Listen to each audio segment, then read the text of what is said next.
Hammi. Welcome back to my channel. Today I'll be doing a budget with me for the month of March, and for this month I am budgeting with 65,000 rupees. I feel like sometimes I speak too soon, and that's because I just made a video about my financial goals for the year 2024. And in that video, I did say that this year I'm trying to live within my means. This year I'm trying to budget every month below 60,000 rupees. Even if I make more than 60, just after making this video, here I am budgeting for March using 65,000. But I have an explanation, and that is in the month of March, I have 3 birthdays, I have a festival, and 2 of my cousins have given birth, and so I have a new niece and a new nephew. So for all of those things I have to account for them, and that's why I am budgeting with 65,000 rupees. For my business income, I always take out 35% of my business income and I put that away into my business fund.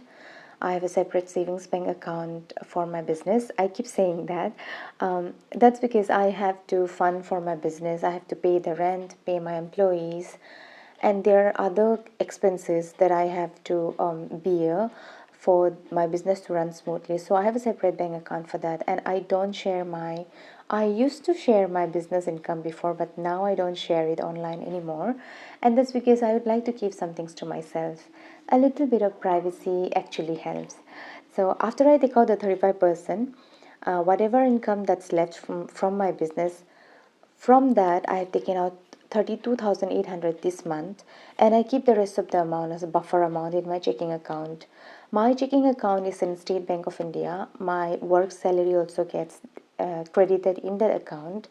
So my work salary, I directly budget out that salary every month, but the buffer amount that stays in my checking account, that helps me with things that come up within the month, and also sometimes some of my funds, they get depleted, and in situations like that I dip into my buffer instead of taking money out from my emergency fund, because my goal is to build my emergency fund, so I don't want to keep dipping into it. That was also one of the reason why. So for the month of March, what I've done is I do have a buffer amount that I have kept in my checking account. That money will be sitting there up to the end of March, and if within the month I do not take out any money from that buffer, I am thinking of depositing that buffer amount into my financial goals.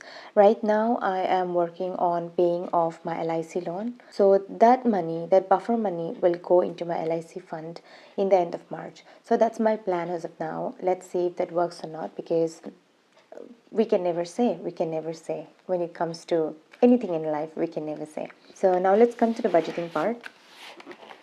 Out of the 65,000 rupees, every month I take out 10% of my income to put into my savings and investment categories.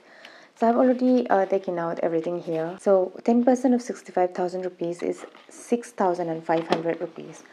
So how I'm going to divide that money is, for emergency fund, I always put 2,000 rupees into my emergency fund each month, because my goal for this year is to deposit 24,000 rupees into my emergency fund, and that can be done when I deposit 2,000 rupees into my emergency fund each month. That 12 months into 2,000 is 24,000. So I always set aside 2,000 rupees into my emergency fund, and for my SIPs, I am allocating 2,000 every month. That leaves me with 2,500 in my savings and investment category, and that will directly go into my public provident fund account. That is 2,500, and this will total up to 6,500 rupees. For my fixed expenses, usually my fixed expenses are always the same every month. The percentage change according to the income, but the amount for each of these categories remains the same every month. There are lots of dogs barking outside, and I was thinking of letting them settle down before I make this video, but that's not going to be possible. They keep barking, and it's already 10:45 p.m. and it will get late if I wait for them, so I'm making this video anyway. So for my life insurance, I always allocate 2,460 each month, and this life insurance I pay every 6 months. I build this up in a savings account, and then when 6 months come, I take out the money and I deposit it into my, I transfer it, not deposit it, I transfer it into my life insurance, LIC, I mean. And then for my siblings fund, every month I set aside 1,000 rupees. My EMI is 13,615. LIC loan minimum deposit is 1,000. And that buffer amount that I was talking about, at the end of the month, if that remains, if I don't have to take that money out, I'll put that I'll deposit that money also into my LIC fund. LIC loan, sorry. And for room rent, this is my sister's room rent, I am allocating 4,500 rupees. And into my subscription, I am allocating 1,800. This month, I have again started my Netflix subscription. There were a few movies that I wanted to watch, so I started them again. And for my ration, I always allocate 3,000 each month. And this month, I'm a little bit doubtful if this money will be enough or not, because all the family members are coming back home. My siblings are coming back home for the festival. And when everybody is back at home, usually this is not enough. But we'll see. So for petrol, I'm allocating 3,500, and this is also for the same reason. Usually I allocate 3,000 rupees into my petrol category each month, and that works really fine for me. But my siblings will be back, and my brother always takes my car. And so when he comes back and takes my car every night, 3,000 is never enough. So that's why I'm allocating 3,500 this month. For food and groceries, I'm allocating the usual 5,000, and I'm doubtful of this also, but it's okay, let's see. And for my personal category, this time I'm allocating 3,000 rupees. My personal category is basically for my workwear and for a facial. I like to get a facial done each month, and that is something that I have to budget for. Even if I don't budget for it, I know I'm going to spend that money. So instead of like taking money out from other places, I thought like I'll budget for it. So that way I will be ready for it. There were a few months where I tried to get a facial done alternate months, but that was not working for me. I like getting a facial every month. I feel like that is necessary. Inside my head, I keep thinking, no, this is necessary for my skincare. And so I just budgeted out for it. And then it becomes like, okay, it's something that I need to, it's like a non-negotiable for me now. But sometimes I don't get it done. Like for the month of February, I didn't get a facial. Instead, I went and had a really good oil massage. There is a new spa in town, and she is really well trained. She has come back from Kerala. She's well trained, and she's really good at Ayurvedic massage. And since I'm a physio myself, I live a very busy life. I'm on my foot all day, and getting a little bit of massage in my head have kind of relaxed me a lot. I feel like I deserve that.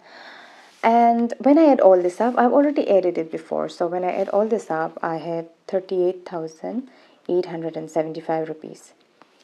And then coming to my sinking funds, before I do that, I'll do a calculation here. So out of 65,000, I've already budgeted out 6,500, and then again 38,875. So I have a remaining balance of 19,625 rupees. So for my sinking funds, I have taken out 5% of my income for my sinking funds, so that is 3,500 rupees. So for my car maintenance, I budgeted 1,000. Health and medical will be getting 1,000 as well. Pets is getting 500, and vacation will be getting 1,000 rupees.